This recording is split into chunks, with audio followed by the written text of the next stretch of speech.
వేరు కాదు. అంటే స్వరూప స్థితి ఎవరికైనా అసలు స్థితి అదే.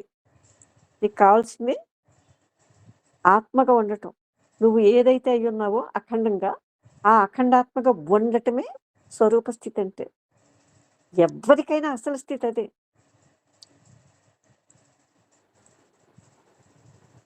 చూసావా? నువ్వు భక్తి అనుకో, లేదా దైవస్మరణ అనుకో, లేకపోతే ఇంకోటి అనుకో, ఏదైనా సరే. ఆ ఒకే ఒక తలపు మీద ఉన్నావు కదా! ఆ ఒక్క తలపు వినిపించట్లేదమ్మా. హలో? వినిపించట్లేదమ్మా. వినిపించట్లేదా చూడమ్మా? వినిపిస్తుంది. హలో? మాకు వినిపిస్తుందమ్మా. మీ ఫోన్ చూసుకోండి అమ్మా ఒకసారి. మాకు కూడా వినిపిస్తుంది. హలో? మాకు కూడా వినిపిస్తుంది. హలో? అమ్మా మాకు వినిపిస్తుంది. ఆవిడ ఏదైనా ఫోన్ ప్రాబ్లం ఏమోనమ్మా. అదే అదే అయ్యి ఉంటుందమ్మా. అదేనమ్మా. అసలు భక్తి అంటే ఏంటో, నువ్వు ఏదైతే అయ్యి ఉన్నావో ఆ ధ్యాసలో ఉండటమే ధ్యానం అని కూడా ఇక్కడ చెప్తున్నారు.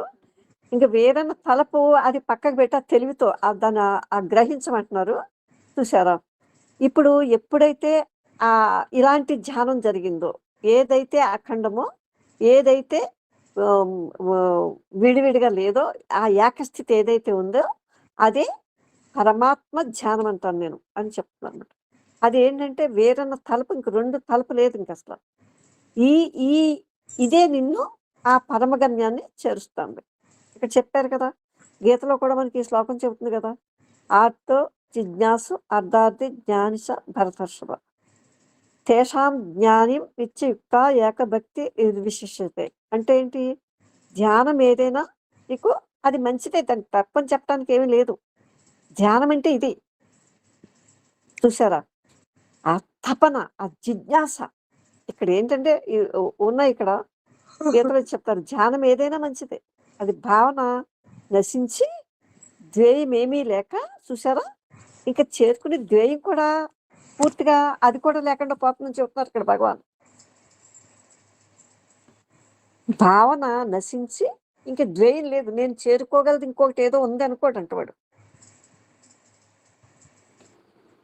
చూసారా? ధ్యేయం ఏమీ లేక జాత తెలియదగినది మరి ఏదీ లేక, ఇంకా ద్రష్ట అంటే చూసేవాడు, నేను ఒక వస్తువుని పొందాలి, ధ్యేయ వస్తువు, నేను కోరుకున్న వస్తువు ఏదో ఉంది అక్కడ, అది పొందాలి అనేది కూడా నశించిపోవాలంటున్నారు ఇక్కడ. అది తెలివితోటే కదా ముగిసిపోతుంది అక్కడ. ఆ తెలివి ఎప్పుడైతే మనకు, ఆ ప్రజ్ఞ ఎప్పుడైతే ఉందో, ఆ సున్నితత్వం ఎప్పుడైతే ఉందో, ఇది ఒంటిగా మిగిలిపోతుంది అనమాట. ఇది భక్తి అంటే. భగవాన్ భక్తి గురించి ఎవరో అడిగారు కదా ఇక్కడ, ఆ భక్తి అంటే ఇదే. రెండు లేవు ఇక్కడ, భక్తి చేయటానికి రెండు లేవు, ఆ పైన చేయటానికి ఏమీ లేదు. ఆ స్థితికి ఎప్పుడైతే అలా ఆ తెలివి ఎప్పుడైతే వచ్చిందో, ఆ తెలివి పూర్ణత. ఆ తెలివి, చూసారా, అట్టి తెలివి ఎవరికైతే ఇక్కడ ఉందో అతడు పూర్ణుడు, భయరహితుడు. చూడండి, చూసారా? రెండు లేదు, అదే ముక్తి.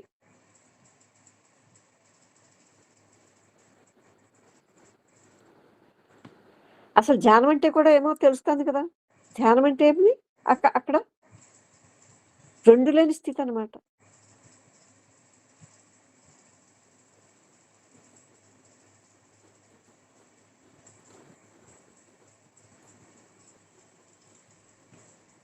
అందుకే జాగ్రత్తగా మనం అవగాహన అంటే గ్రహించాలండి. ఇలా చెప్పుకునేటప్పుడు ఈ చర్చల్లోనే మనం దాన్ని, ఆ గ్రహింపులోనే అంతా ఉంటుంది అనమాట. రెండు లేవు అనేది, చూసారా? జపము జపి రెండు లేవు, ఏకం చేయమంటున్నారు ఇక్కడ భగవానుడి. రెండు లేవు, ఆ రెండు ఉంటేనే భయం అంటున్నారు. రెండవది ఉంటేనే నీకు భయం అంటున్నారు. ఊహిస్తాం. ద్వితీయాత్ వైభవం భవతి. చూసారా? ద్వితీయాత్ వైభయం భవతి. ఆ రెండు ఉంటేనే భయం నీకు. ఆ రెండే నీకు ఊహ తీసుకొస్తుందన్నమాట. భగవాన్ చెప్పేదదే. ఇలా మనం చెప్పినప్పుడు ఇక్కడ ఈ ఈ మాటల్లో ఉన్న సారాన్ని తీసుకోమంటున్నారు.